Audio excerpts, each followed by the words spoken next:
Hi, my name is Rachelle Smith, entrepreneur, professional speaker, and author. Last time, the spirit of Martin Luther King and Dr. King's holiday highlighted the importance of recognizing we've all been afforded awesome opportunities regardless of our ethnic backgrounds, where we come from, the amount of money we have or don't have, whatever the case may be. We all have a shot at life, and how our lives turn out is truly a result of our mindset, the decisions that we make, but most importantly, what we believe about ourselves and how we feel about ourselves. Are we capable of succeeding? Do we believe we have what it takes? That is truly what separates the winners from those who don't win in life.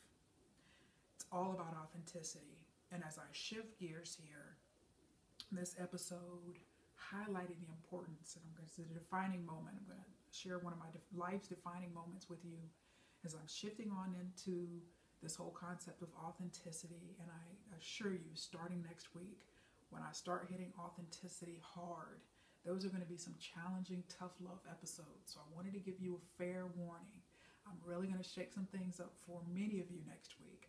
So get ready. You enjoy these feel-good episodes while you can, because I'm going to shake things up for you next week. But that's what I do, and that's what I'm here for. I have to balance out the feel-good with those that truly challenge you and shake things up and make you think and question things in your life. So, but this time, I wanted to continue this conversation on authenticity and defining moments. And as I reflect back on my life and my career development and how I ended up in, sales in the corporate world, and prior to, of course, starting my own business. And so sales for me, when I think back to sales and just my love for sales and just whatever, all of that, it started so many years ago. And this is actually something that I highlighted in my first book, where I talked about how essentially my very first job was selling. So in junior high school, at the time, our family lived in Biloxi, Mississippi, and my father worked at Keesler Air Force Base. He was civil service at that time. So I was in seventh grade and got the idea, like, you know what, asking my parents for money is, okay, that's great, whatever, but I'm always susceptible to them telling me no or whatever. And so I just got this idea in my head, you know what, I want to make my own money. And that was truly a defining moment for me, because I went to my parents and I approached them. And at the time, we had a Sam's Club, family Sam's Club membership, and you walk them down those aisles, and then, all these items that they're selling in bulk, and it's just so impressive, whatever. But I had the idea where I wanted to sell candy in junior high school. And so I approached my parents one day, and it was like, you know what? All I need for you to do is buy me one box of blow pops. Of course, this is actually a smaller package because I just bought this for demonstration purposes, but in Sam's Club, they sell those big boxes of blow pops, and I think they're like 7 something even today for this massive box of blow pops. But asked them to buy me that box of blow pops and said, this is going to get me started. And that was truly a defining moment in my life, because for different reasons. But number one, my parents were not threatened by that. They were like, this is wonderful. You want to make your own money? Hey, we'll help you get started. And so bought me that box of blow pops, and as the adage often goes, the rest is history.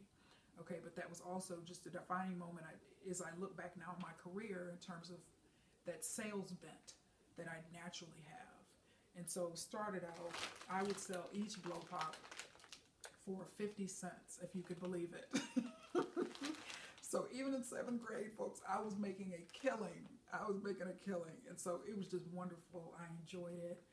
And of course, moved on in high school and worked, probably my second official job was bagging groceries at the Yongsan Army Base Commissary. And so started there. We had been in Korea maybe 3 weeks or so, and I got that job, and I loved that job. And so, bag groceries, it was tips only. And so one of my developmental defining lessons that I learned with that particular position was, I believe there were 20 lanes, and 2 of them were express lanes. And so again, it's tips only. So essentially, they had, us typically high school students, but you did have some, a couple military spouses here and there that would bag groceries, but it was pretty much high school students. But also there were Korean nationals, who worked on base, who worked in the commissary, who also bagged groceries. So I think it worked out where each of us got every other lane was assigned to either high school students or the Korean nationals. And so did that for a couple of days and, whatever. But it didn't quite go as planned because I'm thinking to myself, okay, well, not exactly getting the people to come to my lane that I want to come, that are going to be profitable, whatever this and that. So what I did was actually asked the guy at the lane next to me, he was Korean national, and I asked him, I said, can you teach me, because I had been studying the type, again, military families and their dependents and all of that, but a large number of, again, Korean spouses who were married to men in the military, typically. And so I was like, okay, how can I get these folks to come to my lane, regardless of who they are, regardless of what their nationality or background is? So I asked the Korean gentleman at the lane next to me, I said, can you please teach me how to say one thing? And this was the beginning. Again, I have a gift of languages and whatever, but this is where that particular kind of gift really started. I said, can you teach me how to say, can you please come to my lane? Because I was the Americans, whatever, they'd come, whatever, this and that. But I wanted to get a segment of Korean customers to come to my lane as well. All right, I'm very big, I'm multicultural, I'm always open to different cultures and all of that and languages. And he taught me how to say that. That was huge for me, folks, because I would stand at the end of my lane and I would say, Ajima, idioseo, and there they would come. There they would come. And there's just so many different lessons. Again, we don't limit ourselves. I couldn't say, well, I'm just a young black high school student. Why would a Korean national or Korean spouse, why would anyone want to come to my lane? Okay? No. They came to my lane, they tipped well, and that job was wonderful for me. I loved that job. I had my own money. I had plenty of money. It was wonderful. But that was a defining moment from a sales standpoint. I had to analyze that situation, analyzing who was coming into the store, all right, and what I could do to increase the number of tips that I got, all right, and what could I do? And this is something that was a value that I carried throughout my entire career, but especially my sales career.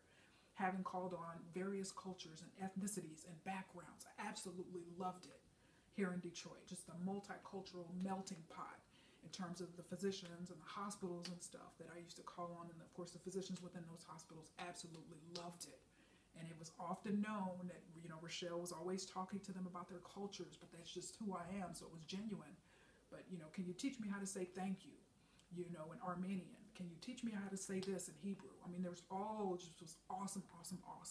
But it was such a wonderful sales lesson that I, of course, had learned early on, but relating to people at their level, relating to people on their level, being genuinely interested in them as people, about their cultures, about their languages. And that helped me build bridges and build relationships, and I absolutely loved it. All right, but rest assured, even though I had this early start in sales and it was great and all of that, learned some early lessons, rest assured, I didn't perceive sales to be my career. I've studied and I majored other things, but another defining moment in my life was when I was at grad school at Northwestern. I wanted to be this big marketing person. I was going to be this SVP of marketing at some Fortune 500, actually probably a Fortune 50. I wanted to be at a big company, Fortune 50 company. So marketing was my thing. That was going to be it. Got my job in marketing at General Mills, a wonderful company, one of the top 5 marketing companies in the world. They're right out of Northwestern. They recruit out of Northwesterns and other top schools in the country. So it's a perfect match. Went there, folks, and hated it. I mean, not only did I hate Minneapolis, but I hated my job because I was in front of a computer every day looking at spreadsheets and pricing programs. But a wonderful company, but I hated it.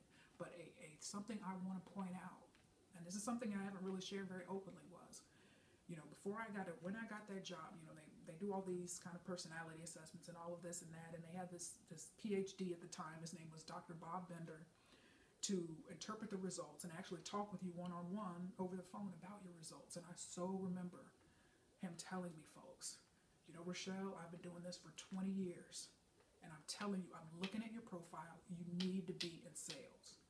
And when he told me that, I'm thinking to myself, well, I don't care what you think. I'm at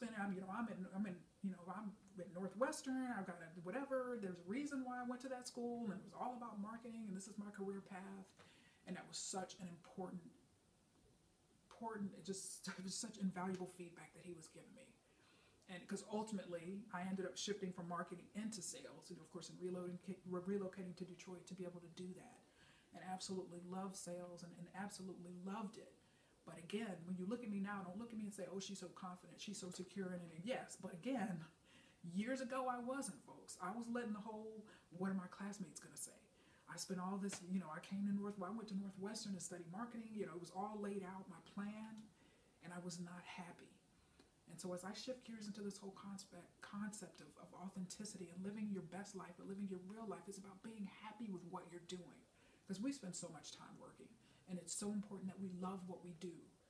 Okay, and I spent some wonderful years in sales. I loved it, and part of my personality, and this is something Dr. Bender pointed out to me years ago, was, and it's true, I don't like being tied down. I don't. Freedom is very important to me. Okay, I need to be out. I need to be about. I don't want to be in an office every day. I don't want to be, and that's wonderful. If that's who you are, be authentic. That's wonderful. But just my personality is, I want to be out, about. I want to be aggressively pursuing opportunities and making things happen. And he told me that, and I blew off all of his advice. And now, again, years later, I see how true that was. And he was trying to tell me, Rachelle, be authentic. I don't care what path you're on or what path you think you want to be on. I'm telling you what characteristics and personality traits you have that are going to help you to be successful. All right. And so, folks, as I look back on this defining moment, how I started out in sales, and yes, what I do sales will always be, I will always be a salesperson now. And the sales is what I do every day in various aspects. And of course, I evaluate. I spend a great deal of time evaluating salespeople undercover, and so providing that feedback and all of that in evaluation. And so, but folks, recognize your own defining moments. And as I shift gears here in some of these really tough topics coming up on authenticity and living your best lives, and I think back to myself, I let the fear of other people's criticism and judgment and ridicule, whatever. Rachelle went to Northwestern to end up working in sales somewhere. Absolutely. I sure did, and I loved it. It would have been better than be staying in a situation, being unhappy for 20 years. And so many people do that. So don't settle. Think about what your interests are, what you're passionate about, where your true strengths lie, okay, and pursue those paths, okay, because I couldn't be happier. I couldn't be happier now doing what I do, and, fortunately, sales is always going to be a part of that, and building relationships and aggressively pursuing opportunities, but folks, the same is true for you, regardless of what your career path is.